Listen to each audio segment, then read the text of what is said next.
आता आपण परकीय व्यापार धोरण हा पाठ बघूया. आता व्यापार धोरणामध्ये आहे ना, जे आपलं टार्गेट किंवा जो उद्देश होता तो बदलला होता 1992 आधी आणि 1992 नंतर एलपीजी स्वीकारल्यानंतर आपल्याला जो अप्रोच आहे तो धोरणाचा बदलावा लागला. परकीय व्यापार धोरण म्हणजे काय, तर त्याला आयात निर्यात धोरण असं आधी म्हटलं जायचं.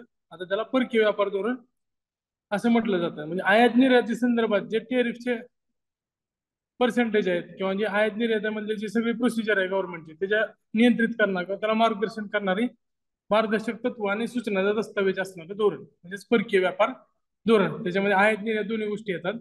आता 1992 हे वर्ष डिवाइडिंग आहे दोन्ही मध्ये. आता या वर्षानंतर आणि आधी काय फरक होतो, तर आधी आपण काय करत होतो, परकीय व्यापाराचे नियंत्रण आयात पर्यायीकरण आणि निर्यात प्रोत्साहन अशा पद्धतीने होतं. निर्यातीला प्रोत्साहन तर द्यायचंच, मग आयातीला जेवढा विरोध करता येईल तेवढा विरोध करायचा आणि देशातच आयातीला पर्याय असणाऱ्या गोष्टी आपण शोधायच्या. त्याला आयात पर्यायीकरण आणि निर्यात प्रोत्साहन असं त्याला म्हटलं जायचं. आधीचा जो अप्रोच होता आपला तो अप्रोच कसा होता, आयात पर्यायीकरण आणि निर्यात प्रोत्साहन. 4 ते 5 वेळा प्रश्न विचारला या गोष्टीवर. 92 नंतरचं जो धोरण होतं ते रेग्युलेशन होतं, नियमन करणारं. परकीय व्यापाराचे मुख्य तत्व काय होतं, आयात उदारीकरण आणि निर्यात प्रोत्साहन. आयात पर्यायीकरणाच्या ऐवजी आपण काय केलं, एलपीजी मध्ये जातोय. एलपीजी मध्ये लिबरलायझेशन ही महत्वाची अट होती आणि हे पूर्व अट मान्य करून आपण एलपीजी स्वीकारलं होतं. त्यामुळं आयातीला आपण रोखणं आता शक्य नव्हतं. त्यामुळं आयातीचं जे धोरण आहे ते उदारीकरण करण्यात आलं आणि निर्यात प्रोत्साहन ते तसंच ठेवण्यात आलं. एलपीजी मुळे तिथे लिबरलायझेशन आणणं आपल्याला अनिवार्य होतं. त्यामुळे आपण तिथं आयातीमध्ये सुद्धा उदारीकरण आणलं होतं. आता वेगवेगळ्या समित्या ज्या होत्या त्या समित्याचा इतिहास आणि त्या समित्याने कोणत्या शिफारसी केलेल्या आहेत त्यात ज्या गोष्टी नसतील त्या पण मी ऍड करून देतोय तुम्हाला. आता या समित्यापासून व्यवस्थित लक्षात ठेवा. त्याच्या आधी आपण काय करूया, त्या पर्सेंटेज लक्षात घेऊया. कुणी किती पर्सेंटेज मध्ये आता सध्याची परिस्थिती काय एफडीआयची ते पण लक्षात घेऊया.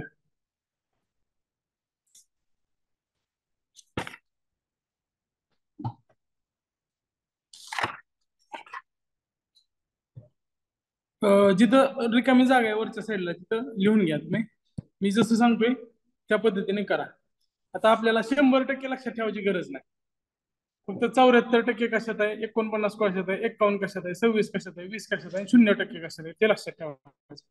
आता 74% हे जर लक्षात ठेवलं तर 74% कशाला हवे, मर्यादेला मर्यादा किती टाकलेली आहे एफडीआयला 74%. 74च्या पुढे करायचं नाही. त्यात काय संरक्षण कंसातल्या तंत्रज्ञान येत असेल तर 100%. जर तंत्रज्ञान येत असेल तर 100%. मात्र 74% संरक्षण क्षेत्रात परवानगी आहे.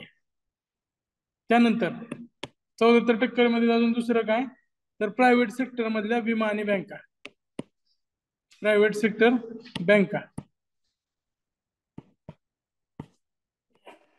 Plus security services. Security services security services म्हणजे बँकाच्या बाहेर किंवा आपल्या संस्थेत सुद्धा आपण प्रायव्हेट सिक्युरिटी हायर केलेली आहे. तर प्रायव्हेट सिक्युरिटी असेल किंवा बँका असेल. 3 नंबरला काय, विमा. हे 74% साठी लक्षात ठेवा. लक्षात राहिलं, संरक्षण आहे, प्रायव्हेट बँका, सिक्युरिटी सेवा आहेत आणि विमा आहे. संरक्षणामध्ये पण 100% कधी, जर तंत्रज्ञान येत असेल तर. हे लक्षात राहिलं. आता पुढं त्यानंतर 51% बघूया. 51% मल्टी ब्रँड रिटेल.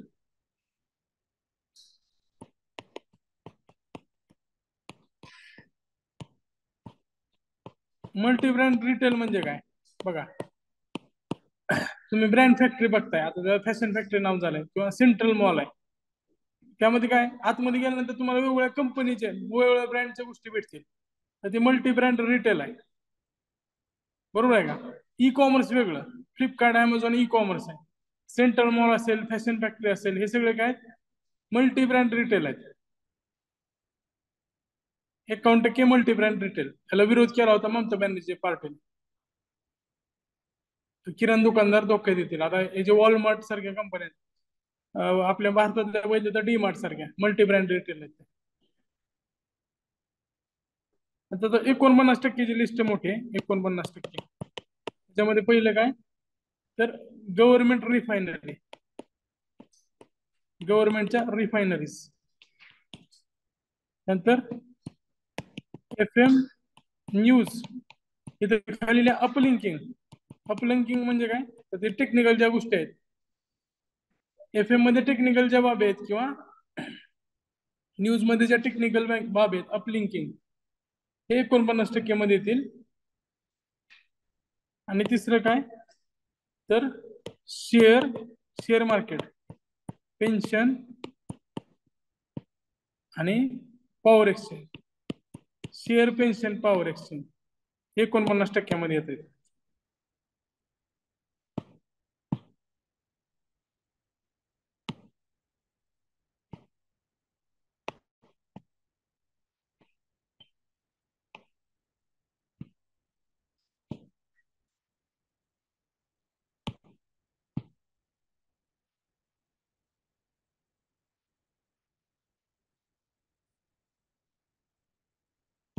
49% मध्ये काय काय येते, government refinery, FM news, uplinking, share, pension, power.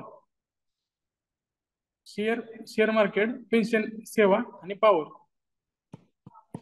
Power exchange म्हणजे आता आपल्या इथं PGCL नावाची कंपनी आहे, पॉवर जनरेशन कॉर्पोरेशन. ते काय करते, पॉवर ग्रीड वाले. पॉवर एक्सचेंज म्हणजे त्याचं डिस्ट्रीब्युशन करतं. टाटा पॉवर आहे, अदानी पॉवर आहे, ते पॉवर एक्सचेंज कंपनी आहे. तर त्याच्यामध्ये कितीपर्यंतची परवानगी आहे, 49%.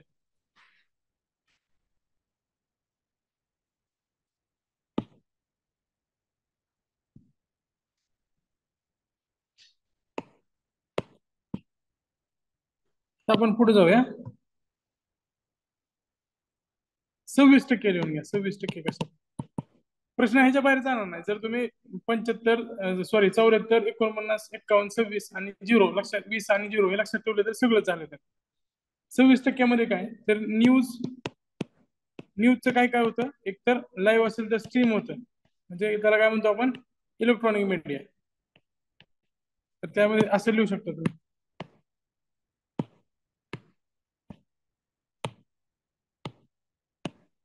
Print plus electronic. त्यामुळे सगळंच येणार आहे, म्हणजे स्ट्रीम असेल, पब्लिकेशन असेल, न्यूजपेपर. प्रिंट मीडिया आणि इलेक्ट्रॉनिक मीडिया दोन्ही मध्ये 26% करू शकतो आपण. 20% कशात आहे, तर गव्हर्नमेंट बँक मध्ये. हेच बेस आहे. प्रायव्हेट साठी किती आहे, कंसात लिहून द्या. प्रायव्हेटला किती आहे, 74 आहे. प्रायव्हेट आणि विमा 74 आहे. गव्हर्नमेंट बँकाला किती आहे, 20%. 0% कशाला आहे, तर ई कॉमर्स. ई कॉमर्स म्हणजे अमेझॉन, फ्लिपकार्ट. B2C स्वतः उत्पादक असेल तर.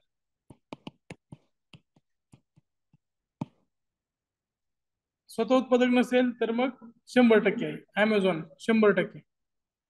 स्वतः उत्पादक असेल तर B2C किती, 0%. FDA अलाउडच नाही त्यामध्ये. FDA प्रतिबंधित क्षेत्रामध्ये येते ते, त्यामुळे 0%. बाकी सगळे जुगार, सट्टा, चिटफंड, लॉटरी मी फक्त दाखवायला दिलंय. आपण जी लिस्ट बघितली ना मोठी, ते सगळे 0% मध्ये येते. अणुऊर्जा असेल, रेल्वे असेल. रेल्वे, अणुऊर्जा तर प्रायव्हेटला पण अलाउड नाही.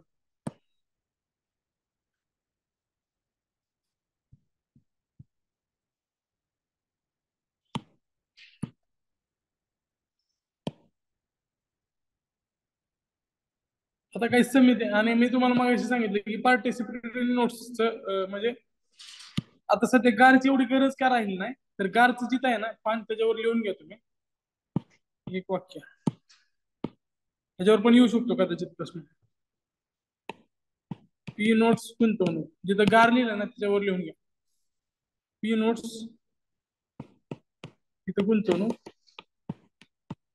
गॅस करा. 2007च्या 44% वरून 2019 मध्ये 2.6% पर्यंत कमी झाले.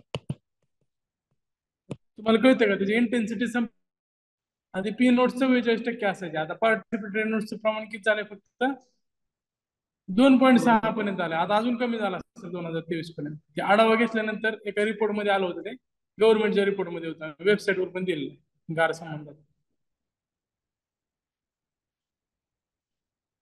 त्यामुळे त्याची गरज राहिलेली नाही. आता मुदलियार समिती पासून बघूया आपण.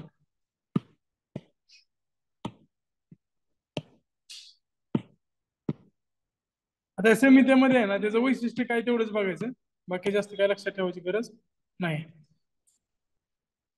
मुदलियार समिती काय सांगते, तर निर्यात वृद्धी जर करायची असेल तर आयात अडथळे दूर झाले पाहिजे. कारण काय, तर समजा तुम्हाला स्टील निर्यात करायचं आहे, तर त्याला कच्चे लोखंड आहे ते आयात करावं लागेल, त्याला मशिनरी आहे ती आयात करावं लागेल, तरच तुम्ही निर्यात वाढवू शकताय. जर तुम्ही आयातीवर निर्बंध टाकताय तर त्याचा इम्पॅक्ट निर्यातीवर पण होत आहे. जर तुम्हाला मॅन्युफॅक्चरिंग करायचं असेल तर मशिनरी आयात करावं लागेल ना आधी. त्यामुळे निर्यात वाढायची असेल तर आयातच्या अडथळे दूर करा, असं कोण सांगतोय, मुदलियार सांगतोय. ज्या एक्स्ट्रा गोष्टी आहेत त्या पण मी तुम्हाला देतोय, त्या ह्याच्यामध्ये नाही. त्यानंतर अलेक्झांडर समिती. अलेक्झांडर समितीने आयात परवाना सरळ करावी आणि परवाना पद्धतीचे आयात शुल्कात रूपांतर करावे असं सांगितलं. तर इथे लक्षात ठेवा की नो लायसन्स राज.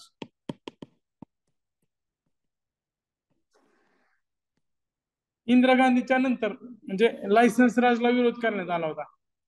कारण नो लायसन्स राज असं जो नारा होता तो अलेक्झांडर समितीने दिला होता. नो लायसन्स राज, लायसन्स परमिट नाही, एकदम परवाना पद्धती सुगम आणि सरळ झाली पाहिजे. नंतर टंडन समिती, तिने काय सांगितलं की निर्यात क्षेत्र हे अर्थव्यवस्थेचे सर्वात महत्वाचे क्षेत्र आहे आणि निर्यात नियोजन महत्वाचे. म्हणजे निर्यात महत्वाचे सगळ्यात कोणी सांगितले, टंडनने सांगितलेलं.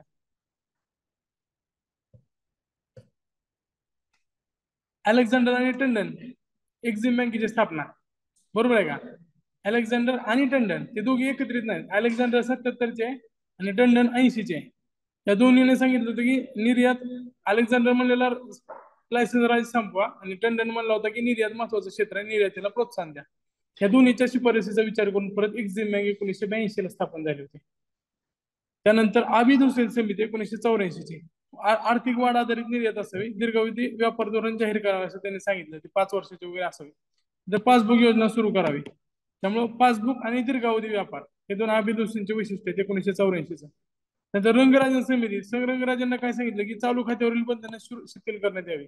त्यामुळे चालू खात्यावर रुपया परिवर्तन करण्याची सुरुवात 92 पासून झाली, बरोबर आहे का. अजून भांडवली खात्यावर नाहीये, मात्र चालू खात्यावर रुपया पूर्णतः परिवर्तन झाला. 91 ला रंगराजन समितीने सांगितलं होतं. चालू खात्यावर रुपया परिवर्तन करण्याचं काम हे रंगराजन समितीनंतर सुरू झालं. 91ची रंगराजन समिती महत्वाची. नंतर राजा चलैया, राजा चलैयानं लिबरलायझेशन सांगितलं, आयात शुल्कात कपात करावी आणि उदारीकरण करावे. आयात शुल्काचा जे दर आहे तो कमी कमी करण्यात आला. काय काय गोष्टीवर 90% असायचं, आता सध्या आपण काय केलंय, अकृषीसाठी 10%चा कॅप आहे, अकृषी क्षेत्रासाठी. कृषी क्षेत्राला आपण जास्त लावू शकतो, पण अकृषी क्षेत्रासाठी आता 10% कॅप ठेवलाय. सुरुवात कोणाची, चलैया समितीने सांगितलं होतं. हे लक्षात राहिलं. 92 आधी आयात पर्यायीकरण, 92 नंतर आयात उदारीकरण, हे दोन्ही लक्षात असू द्या.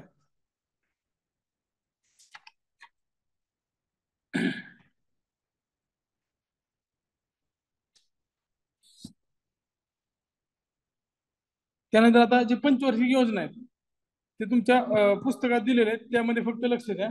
पेज नंबर सांगतो तुम्हाला, त्या सगळ्या पाठ करत बसायची गरज नाहीये. त्यातलं काय महत्वाचं आहे तेवढंच फक्त सांगतो. बघा, मी वर्ष कोणतं सांगितलं होतं, 92. 92चं जे वर्ष होतं ते कशासाठी होतं, आयात उदारीकरणाकडे जाण्यासाठी होतं. त्यामुळे जे पहिलं धोरण होतं 85 ला आलं धोरण, आणा म्हणून कोणी सांगितलं होतं, दीर्घावधी धोरण सांगा. 84 मध्ये आबिद हुसेन समिती होते. मग ते क्रम लक्षात घ्या.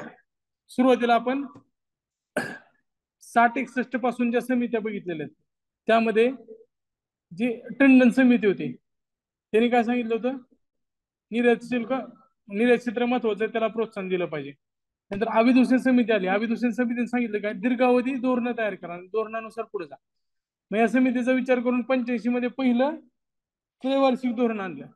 त्याचे जे वाणिज्य मंत्री होते त्यावेळेस व्हीपी सिंग होते, 85 ते 88. पण व्हीपी सिंग पंतप्रधान पण झाले आणि त्यावेळेस ते काँग्रेस सरकारमध्ये होते. नंतर 88 ते 91 ला एनडी तिवारी हे सिंग सरकार आणि चरण सिंग सरकारमध्ये होते. नंतर नवीन त्रैवार्षिक 90 ते 93 ला आलं, कारण अरुण नेहरू त्यावेळेस त्याचे प्रमुख झाले. चौधरी चरण सिंग ज्यावेळेस बसले सत्तेवर त्यावेळेस अरुण नेहरूला आणलं त्यांनी त्यानंतर 92 ते 97 प्रणव मुखर्जी होते, काँग्रेसचं सरकार आलं नरसिम्हा राव. आणि 92ला महत्वाचा काय बदल झालाय, एलपीजी आलाय. त्यामुळे आपलं जे आयात पर्यायीकरण आहे ते चेंज होऊन काय झालंय, आयात उदारीकरण झालेलं आहे. बरोबर आहे का? त्यामुळे 5 वर्षाचं धोरण सुरू झालं. त्यावेळेस प्रणव मुखर्जी त्यावेळेसचे वाणिज्य मंत्री, त्यावेळेस पासबुक स्कीम आले, पासबुक स्कीम 95ला आणलेली आहे. त्यानंतर 97 ते 2002, 97 नंतर परत युती सरकार आलं, बीबी रमैया हे वाणिज्य मंत्री होते. 2002 ते 2007 परत मुलसुनी मारन हे कोण आहेत, कलानिधी मारन वगैरे जे नाहीत का डीएमकेचे आघाडी सरकार युपीए, तर ते होते. त्यानंतर 2004 ते 2009 मुरसुली मारन चं जे कार्यकाळ आहे ते 2002 ते 2007 होतं, मात्र मध्येच अटल बिहारी सरकार पडलं. नंतर युपीए सरकार आलं 2004 ते 2009. त्यावेळेस कमलनाथ होते मध्य प्रदेशचे माजी मुख्यमंत्री, ते वाणिज्य मंत्री पण होते. नवीन तिसरं पंचवार्षिक धोरण आणलं आणि यापासून परकीय व्यापार धोरण म्हणून सुरुवात झाली. त्यामुळे नवीन तिसरे जिथे लिहिलं ना तिथं गोल करून लिहा की यावेळेस पासून परकीय व्यापार धोरण. आधी काय म्हणायचे, आयात निर्यात धोरण. तिसऱ्या धोरणापासून परकीय व्यापार धोरण असं नाव पडलं. आधीचं नाव काय होतं, आयात निर्यात धोरण.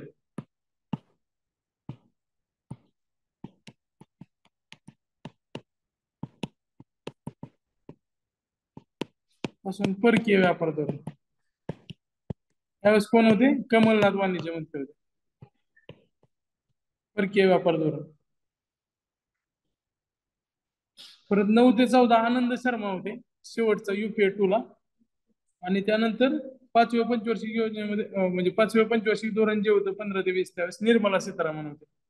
आता या सगळ्या स्कीम्स पण आपण थोडक्यात बघणार आहोत, मात्र चौथा आणि पाचवा आपल्याला डिटेलमध्ये बघायचं आहे. सगळे बघायला गेलं तर आपल्याला काहीच लक्षात राहणार नाही. आता आपण काय करणार, चौथ्याचे लक्षात नाही ठेवायचे, फक्त ठोकळ लक्षात ठेवा. आणि पाचव्याचे जे लक्ष आहेत ते पण बघूया. आता 6वं पंचवार्षिक धोरण आहे, मात्र पाचव्याचे जे लक्ष आहेत तेवढे फक्त आपण लक्षात ठेवू शकतोय.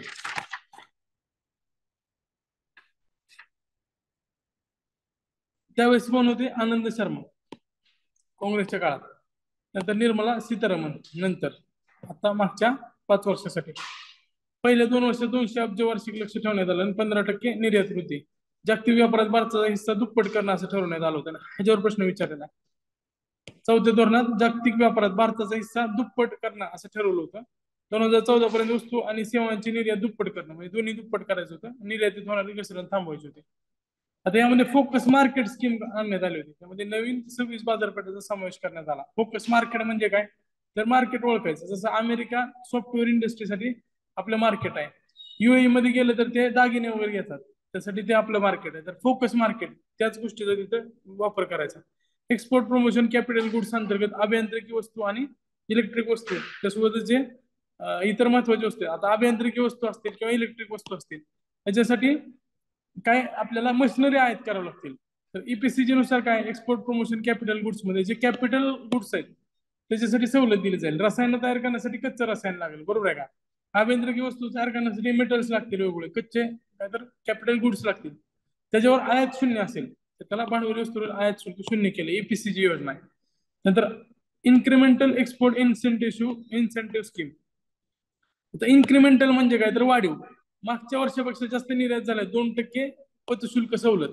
जर तुम्ही मागच्या वर्षी जेवढे निर्यात केले त्याच्यापेक्षा जास्त निर्यात केली तर त्या कंपनीला 2% निर्यात शुल्क सवलत देण्यात येईल.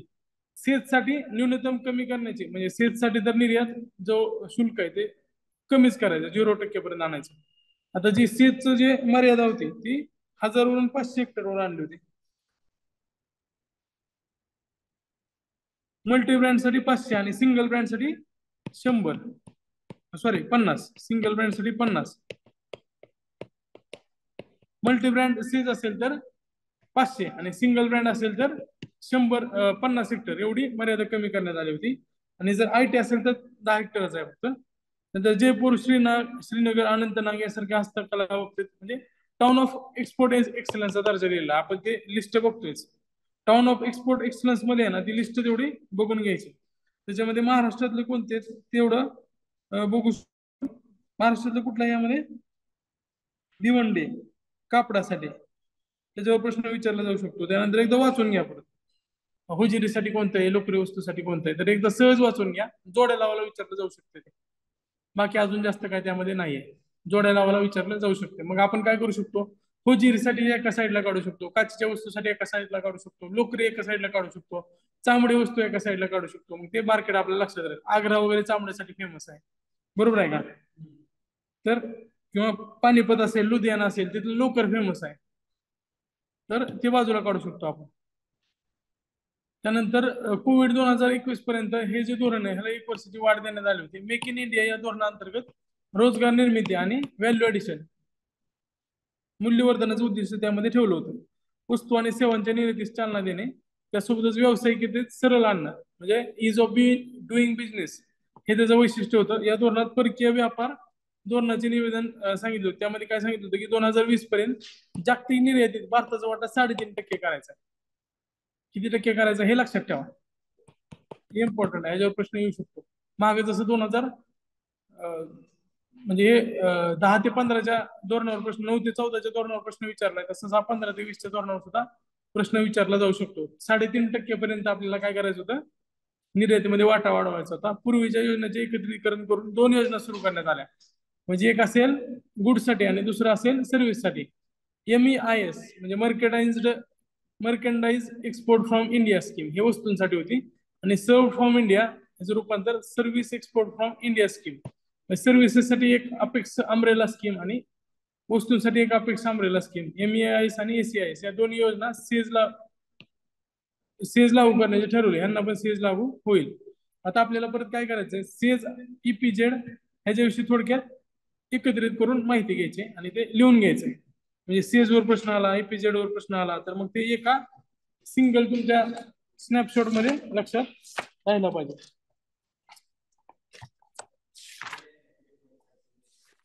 हा PDF मध्ये खाली दिलेला आहे सगळ्यात शेवटी.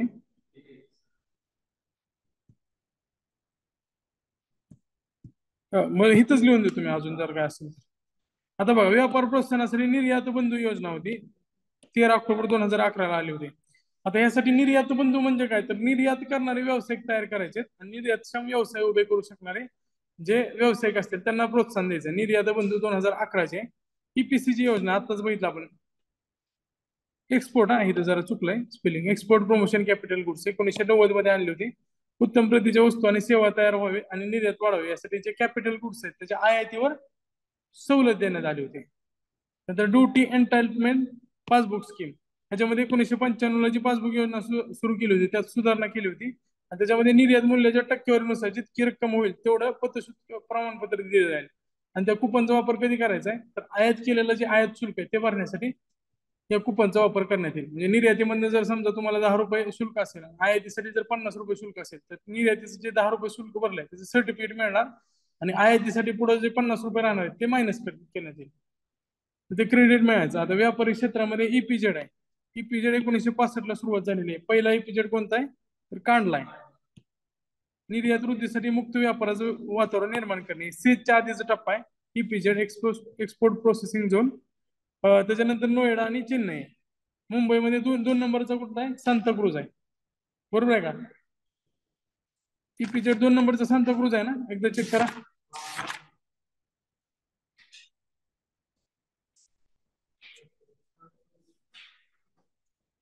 हा सांताक्रूज आहे, आणि सुरतचा तो खासगी आहे. 7 सार्वजनिक क्षेत्रात होते, सांताक्रूज, मालडा, विशाखापट्टणम, कोचीन, आणि जे सुरत आहे ते एक खासगी EPZ. 2000 ला सेज धोरण जाहीर झालं आणि हे 8 EPZ रूपांतर सेज मध्ये करण्यात आलं. ही नावं तरी लक्षात ठेवा, कांडला, सांताक्रूज, नोएडा, मालडा. मालडा कोलकात्यात आहे का फाल्ट आहे, सॉरी सॉरी, आयोगानं पण मालडा दिलाय, तर कुठल्या ह्याच्यात तर असेल ते,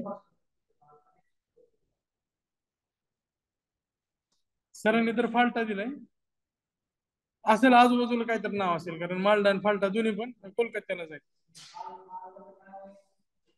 आयोगाने पण मालडाच दिलं होतं. मग ते कुठल्या तरी रिपोर्ट मध्ये आलं असेल, ते कॉपी पेस्ट झालंय, ते फाल्ट आहे. नंतर 8 EPZ कशात रूपांतरित झालेत, सेज मध्ये रूपांतरित झालेत.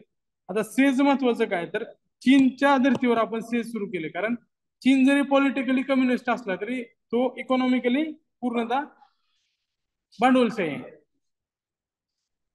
2005 मध्ये सेज ऍक्ट 2005 आणि त्याची अंमलबजावणी 10 फेब्रुवारी 2006 ला सुरू झाली. ही तारीख लक्षात राहील. 10 फेब्रुवारी 2006 ला सेज जो कायदा आहे तो लागू करण्यात आला. आता त्याचं उद्दिष्ट काय तर वस्तू आणि सेवाच्या निर्यातीस प्रोत्साहन द्यायचं, रोजगाराची संधी निर्माण करायच्या देशी, तसेच परकीय गुंतवणुकीस प्रोत्साहन द्यायचा आणि पायाभूत सुविधांचा विकास करणे हे त्याचं मेन उद्दिष्ट आहे.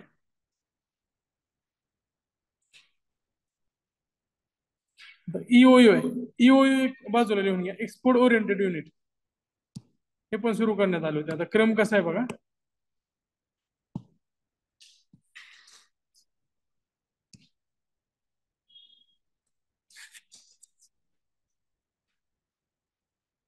एकोणीसशे 65 त्यात काय सुरू केले होते, ईपीझेड कांडला, त्यानंतर सांताक्रूज. नंतर 1981 ला काय सुरू केले होते, EOU export oriented units. Export oriented units. त्यानंतर 1994 ला काय सुरू झालंय, एक्सपोर्ट प्रमोशन इंडस्ट्रियल पार्क, ईपीआयपी.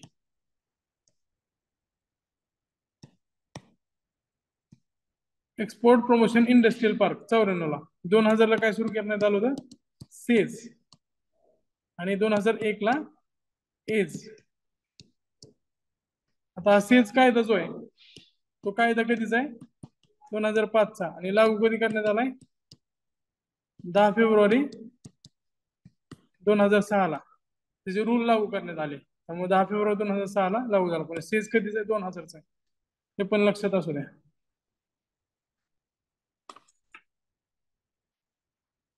आता सेजच्या संख्येनुसार जर क्रम लावला तर सेज नुसार राज्य,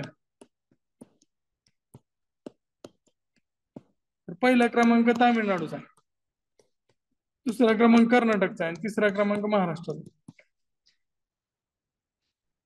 हे लिहून घ्या. सीटचा जर क्रम लावला तर पहिला क्रमांक तामिळनाडू आहे, दुसरा क्रमांक कर्नाटक आहे आणि तिसरा क्रमांक महाराष्ट्र. पुस्तकावरच लिहून घ्या.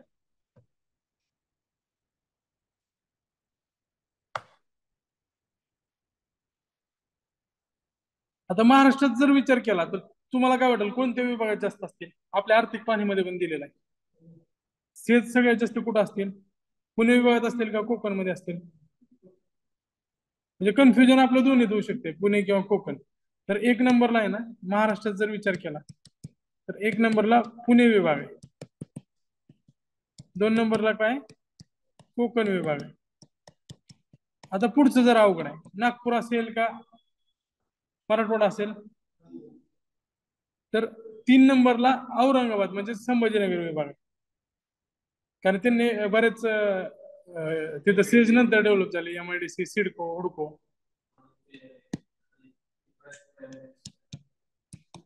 संभाजीनगर, शेंद्रा बिडकीन.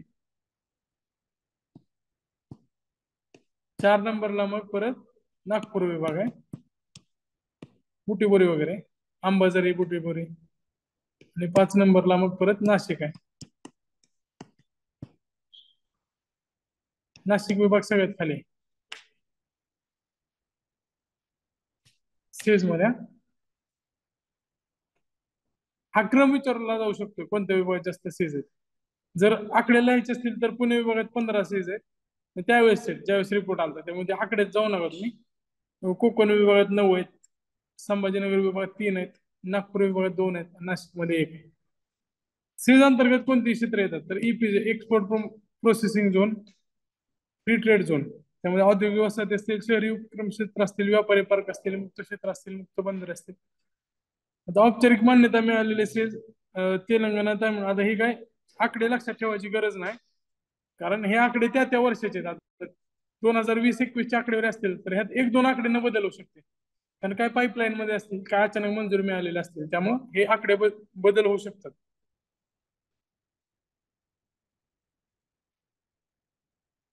थांबा एक एक मिनिट, ह्यात एक चेंज करा की महाराष्ट्रात अजून 3 वाढलेले आहेत. महाराष्ट्र वर घ्या, कर्नाटक खाली घ्या. एक मिनिट, मी इथं परत चेंज केलं होतं ते. जेव्हा सर्च केलं मी आता रिसेंट चेंज केलं, त्यामध्ये 3 महाराष्ट्रात वाढलेत कर्नाटकापेक्षा. त्यामुळे महाराष्ट्र 2 नंबरला आलाय आता आणि कर्नाटक 3 नंबरला गेले. हे थोडं चेंज करा. महाराष्ट्र 37, कर्नाटक 34. कदाचित 4-5 महिन्यांनी अजूनही चेंज झालेला असू शकता. हा 52 झाले का? आता चेक केलं का? 52, 48. आता त्या राज्याने अजून परत जाहीर केलं तर अजून चेंज होऊ शकते, कारण बरेच जे असतात ना ते कॅबिनेट कमिटीच्या मान्यतेला गेलेले असतात. ते जे प्रोसेस आहे ते अवघड आहे, ते आपल्याला घ्यायचं ना आता. पण ते चेंज होईल साधारण. रफली क्रम लक्षात ठेवा, संख्या ह्यात जाऊच नका. क्रम लक्षात ठेवा. तामिळनाडू, महाराष्ट्र, कर्नाटक सध्याचा हा क्रम आहे, तो चेंज होऊ शकतो परत. हा पण क्रम लक्षात ठेवा. पुणे, कोकण विभाग, औरंगाबादचं आता छत्रपती संभाजीनगर नाव झालं, नागपूर आणि नाशिक. आता सेज निरीक्षणासाठी 2 समित्या होत्या, ह्याच्यावर आतापर्यंत प्रश्न आला नाही, पण कदाचित पुढच्या काळात येऊ शकतो. 2007 मध्ये मुरली मनोहर जोशी आणि 2018ला बाबा कल्याणी फोर्स मोटरचे ते अध्यक्ष आहेत. बाबा कल्याणी. बाबा कल्याणीने काय सांगितलं होतं त्या गोष्टी फक्त लिहून घेऊया आपण. त्यांनी काय सांगितलं होतं की निर्यातीपेक्षा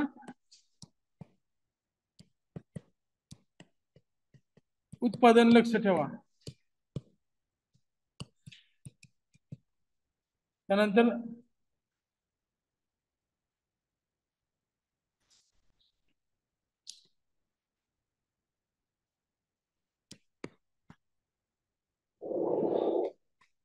सेजला ड्युटी फ्री एन्क्लेव्ह म्हणा.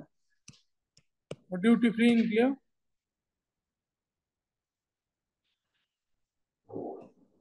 ड्युटी फ्री एन्क्लेव्ह पेक्षा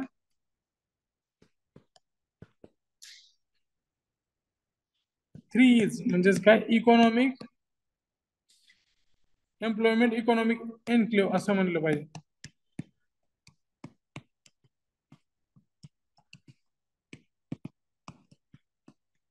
असं बाबा कल्याणीने सांगितलं होतं. बाकी त्याचं काय एवढं लक्षात घ्यायची गरज नाही. त्यांनी सीएस धोरणात सुधारणा वगैरे करा म्हणून सांगितलं होतं. गिफ्ट सिटी आता काय मागं पडलेले, त्यावेळेस गिफ्ट सिटी चर्चेत होती, त्यामुळे सरांनी तिथं सांगितलं होतं. मिस्त्री समिती होती, आणि मिस्त्री समितीनं ती शिफारस केली होती की मुंबई शहराला IFSC बनवण्याची केंद्र सरकारनं घोषणा केली होती. आणि ती शिफारस केल्यानंतर सुद्धा 2014 मध्ये ज्यावेळेस मोदी सरकार आला त्यावेळेस ती गिफ्ट सिटी कुठे केली त्यांनी, अहमदाबादच्या जवळ. आणि तिथूनच आता मेट्रो बुलेट ट्रेनचा मार्ग जातोय ते गिफ्ट सिटीच्या जवळच. आता NIMZ जे आहे ना, निम्स क्षेत्र, आपण उद्योग मध्ये बघणार होते. निम्स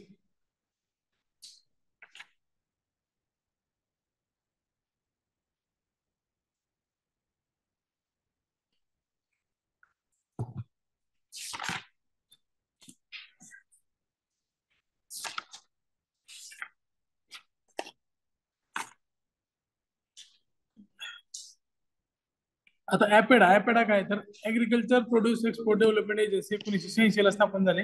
मुख्यालय दिल्ली. आणि ऍपेडा कोणाच्या अंडर असेल? वाणिज्य मंत्रालयाअंतर्गत. एमपेडा 1972 मुख्यालय कोचीनला. आणि एमपेडा कशासाठी? मरीन रिसोर्सेस आहेत त्याच्यामध्ये काम करते. आता ही भारतीय पॅकेजिंग संस्था, हे लक्षात ठेवा, 1966 चे मुख्यालय मुंबईला आहे. आणि व्यापार सूचना आणि सांख्यिकी सरसंचालन आहे कोलकाता. सांख्यिकीच्या गोष्टी एकतर दिल्ली किंवा कोलकात्याला आहेत. मुंबईमध्ये स्टॅटिस्टिक कमी आहे, कारण अर्थ आणि इकॉनॉमिक्स मधले जे तज्ञ आहेत ते सुद्धा बऱ्यापैकी कोलकात्यामधून येतात. टर्म्स ऑफ ट्रेड बघितलं आपण. एक्झिम बँकेची स्थापना 1982 ला, मी सांगितलं, मुख्यालय मुंबईला. आणि अलेक्झांडर टंडन या समितीच्या शिफारसीनुसार निर्यातीस वित्त पुरवठा करणे. नंतर एक्सपोर्ट क्रेडिट गॅरंटी कॉर्पोरेशन, जसं DICGC आहे. DICGC काय करते तर आपल्या लोनला इन्शुरन्स प्रवास करते. तसं एक्सपोर्ट क्रेडिट गॅरंटी कॉर्पोरेशन मुळे जे निर्यातीला कर्ज देणाऱ्या बँक आहेत त्यांना ऍश्युरिटी मिळेल, आणि निर्यातीला सहज कर्ज उपलब्ध होऊन देण्यास हे मदत करणार आहे.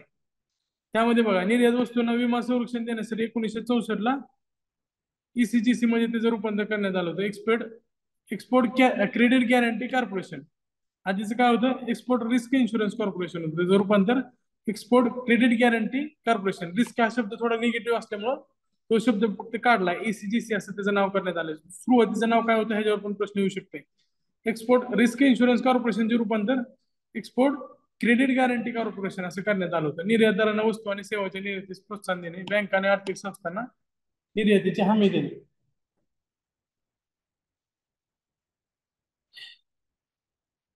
आता रुपये अवधारणे म्हणजे काय तर आधी 65 रुपये असेल, नंतर जर 60 रुपये असेल, एक $1 म्हणजे 60 रुपये, म्हणजे याचा अर्थ काय? तर रुपयाची किंमत वाढली का कमी झाली? इथं जरी कमी दिसत असेल तर रुपया स्ट्रॉंग झालाय. म्हणजे समजा 50 रुपयाला $1 असेल, आता जर 25 रुपयाला $1 झाला तर इथं $2 50 रुपयात घ्यावे लागतील. म्हणजे रुपयाची ताकद वाढली का? तर वाढले. रुपया वधारणे म्हणजे काय? 65चं 60 50 40 म्हणून म्हणजे रुपया वधारणे. आणि जर 65चं 70 80 म्हणजे घसरणे. घसरणे म्हणजे काय? तर जास्त पैसे द्यावे लागतील एका डॉलरच्या बदल्यात, म्हणजे जास्त रुपया द्यावे लागतील. आता रुपया वधारण्याचं काय इफेक्ट काय होतात, तर ज्यावेळेस रुपया वधारतो त्यावेळेस डॉलरच्या तुलनेत कमी रुपये मोजावे लागतात. त्यामुळं निर्यातीत वाढ होते आणि आयात स्वस्त होते. तसेच जेव्हा रुपयाची मागणी वाढते तेव्हा रुपया वधारतो. आता हे दोन्ही सायकल आहे. रुपयाची ज्यावेळेस मागणी वाढेल त्यावेळेस रुपया वधारतो. ज्यावेळेस आपण जास्त निर्यात करू, जास्त आपल्या गोष्टीला डिमांड असेल, भाव कधी वाढतात? ज्यावेळेस डिमांड जास्त असेल त्यावेळेस भाव वाढतात. एवढं लक्षात ठेवा. डिमांड जास्त असेल रुपयाला तर भाव वाढणार आहेत. आज हार्ड करन्सी डॉलर आहे, आता युएन झालेले आहे, युआन चीनचं. तर ते काय झालेलं आहे? जपानचं येन, तर त्यांना मागणी आहे त्यामुळं ते वधारलेलं आहे. रुपया घसरणं म्हणजे काय? तर डॉलरच्या तुलनेत रुपया जास्त द्यावा लागतात. म्हणजे 60चं 70 80 होईल. हे सांगण्याची पण गरज नाही, तुम्हाला माहिती आहे. त्याच्यावर जास्त वेळ घालवायला नको. आता आपण अवमूल्यनकडे येऊया. अवमूल्यनकडे आहे ना, हे टप्पे लक्षात ठेवा. बाकी त्यातलं काय जास्त डिटेलमध्ये जायची गरज नाही. अवमूल्यनमध्ये बऱ्याच गोष्टी दिलेल्या आहेत, ते सगळे आकडे लक्षात ठेवायची गरज नाही. हे जे मी तेवढं दिलं ना तेवढंच फक्त लिहून घ्या. पहिलं अवमूल्यन कधी झालं? तर 20 सप्टेंबर 1949 30.5%. ते फक्त अमेरिकन डॉलरच्या संदर्भात होतं. त्यावेळेसचे पंतप्रधान पंडित नेहरू, अर्थमंत्री जॉन मथाई होते. पहिले कधी झालं? हा, 49 मध्ये 33%. दुसरं अवमूल्यन जे झालं ते 6 जून 1966 36.5%. ते अमेरिकन आणि हार्ड युरोपियन चलनाच्या संदर्भात झालं. म्हणजे इतर चलनाच्या स्वरूपात सुद्धा आपण अवमूल्यन केलं होतं. त्यावेळेस पीएम इंदिरा गांधी होते आणि अर्थमंत्री सचिन चौधरी होते. हे नाव लक्षात राहत नाही, थोडं प्रकाश जोतांना आलेलं नाव आहे सचिन चौधरी. तिसरे अवमूल्यन जे होते त्याच्यामध्ये 3 टप्प्यात करण्यात आलं. पहिलं, तिसरं आणि 15. त्यामुळे 9.5 10 आणि 10.78 आणि 2% असं टोटल जर केलं तर आयोगानं 18.7% दिलं आणि काढलं तर 20%च्या आसपास जाते. आयोगानं उत्तर काय दिलं? 18.7% आयोगानं दिलं होतं.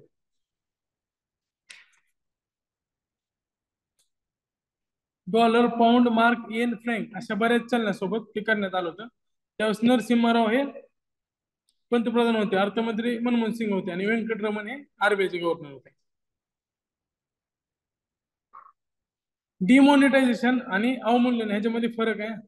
डिव्हॅल्युएशन आणि डिमॉनिटायझेशन. डिमॉनिटायझेशन मध्ये आपण करन्सीच्या नोटा काढून टाकतो. डिव्हॅल्युएशन मध्ये किंमत कमी करतो, त्याची डिव्हॅल्यू करतो त्याला. डिमॉनिटाईज म्हणजे काय? मनी जे करन्सी जे ते बाजूला काढतो. त्या दोन्ही मध्ये कन्फ्युजन होऊ शकते, डिमॉनिटायझेशन आणि डिव्हॅल्युएशन. तर ते कन्फ्युजन नका होऊ देऊ. पुढे आता कन्व्हर्टिबिलिटी, रुपयाची परिवर्तनीयता. आता परिवर्तनीयता ते टप्प्याटप्प्याने आपण केलं होती. पहिली जी कमिटी होती तारापूर फर्स्ट. त्या कमिटीची नाव लक्षात ठेवा. तारापूर फर्स्ट फक्त कधी होती? ते 1997 ला होते. वरच्या साईडला अजून एकदा लिहून घ्या हे नाव. तारापूर सेकंड कधी होतं? 2006 ला. त्यानंतर मिस्त्री. तारापूर आणि मिस्त्री का म्हटलं जातं? हे 2006चेच कमिटी आहे. त्यांनी काय सांगितलं होतं की ह्याच्या शिफारसी मिस्त्रीच्या लक्षात ठेवा. मिस्त्रीच्या शिफारसी काय? तर मुंबईला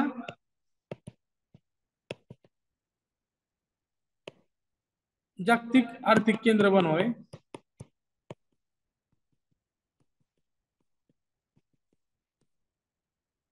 आणि भांडवली खात्यावर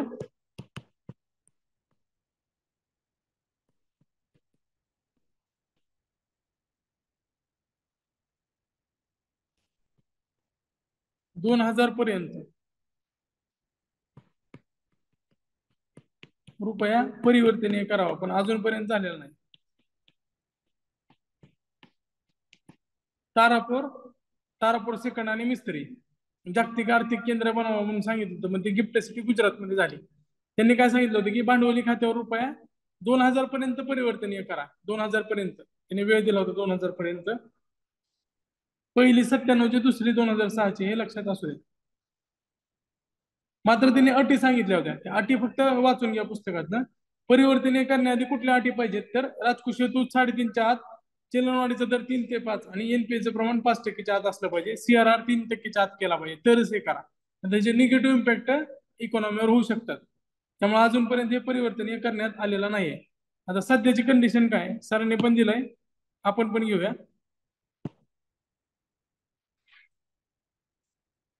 सध्याची कंडिशन काय?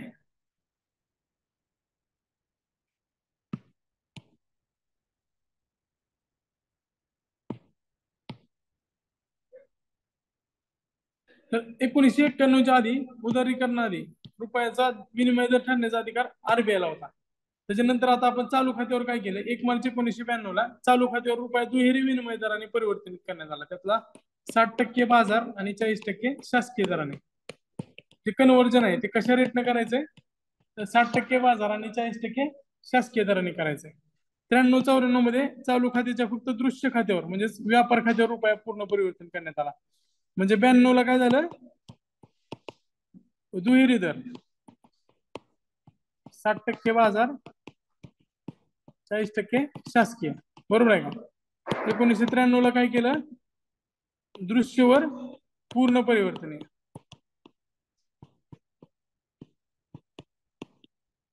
1994 ला काय केलं, संपूर्ण चालूवर परिवर्तन आहे. भांडवलावर अजून प्रश्नचिन्ह आहे कधी करायचं. त्यानंतर त्या तारापूर सेकंडनं काय सांगितलं होतं किंवा मिस्त्री समितीने काय सांगितलं होतं की करा, पण ह्या अटी पूर्ण केल्यानंतर त्या अटी सगळ्या फुलफिल झाल्या तरच त्या करा. ते पुढे पुढे ढकलण्यात आलेलं आहे. त्यामुळे अजूनपर्यंत ते परिवर्तन झालेलं नाही, एवढंच फक्त लक्षात ठेवा.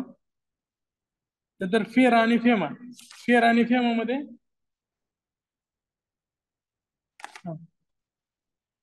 फॉरेन एक्सचेंज रेग्युलेशन ऍक्ट 1973 1 जानेवारी 1974 पासून लागू आणि फेमा कायदा हा 1 जून 2000 पासून लागू आहे. आता फेरा कायद्यामध्ये फरक काय, तर यामध्ये रिझर्व्ह बँकेची परवानगी आवश्यक होती व्यवसाय करण्यासाठी आणि फेमा मध्ये परवानगीची गरज नव्हती.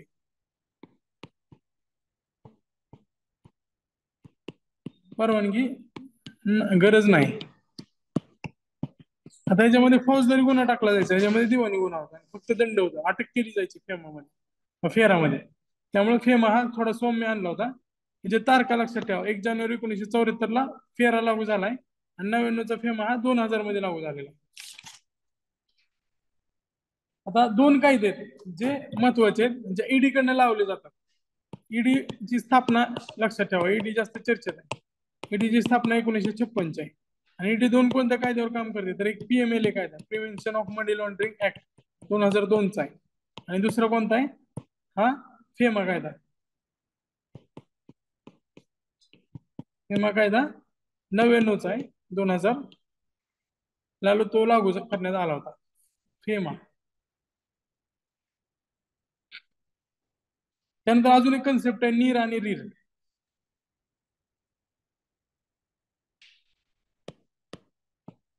हे लिहून घ्या, पुस्तकात नाही. नीर, नीर म्हणजे काय, तर नॉमिनल इफेक्टिव्ह एक्सचेंज रेट.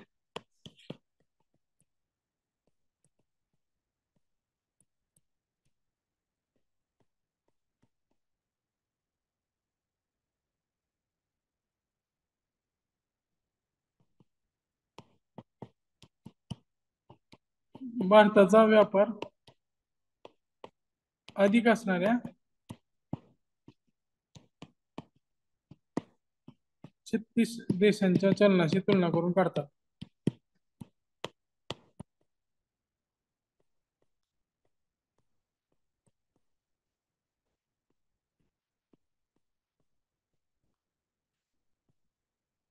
आणि रीर काय, रीर तर रिअल इफेक्टिव्ह एक्सचेंज रेट.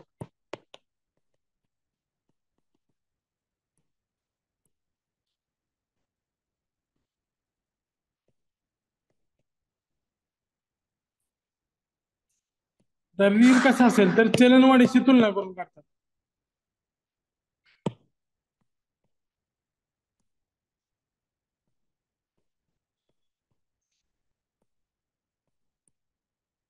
कसं काढतात, चलनवाढीशी तुलना करून.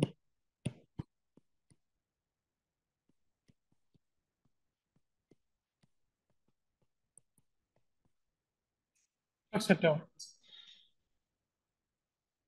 आता हा आपला टॉपिक संपतोय.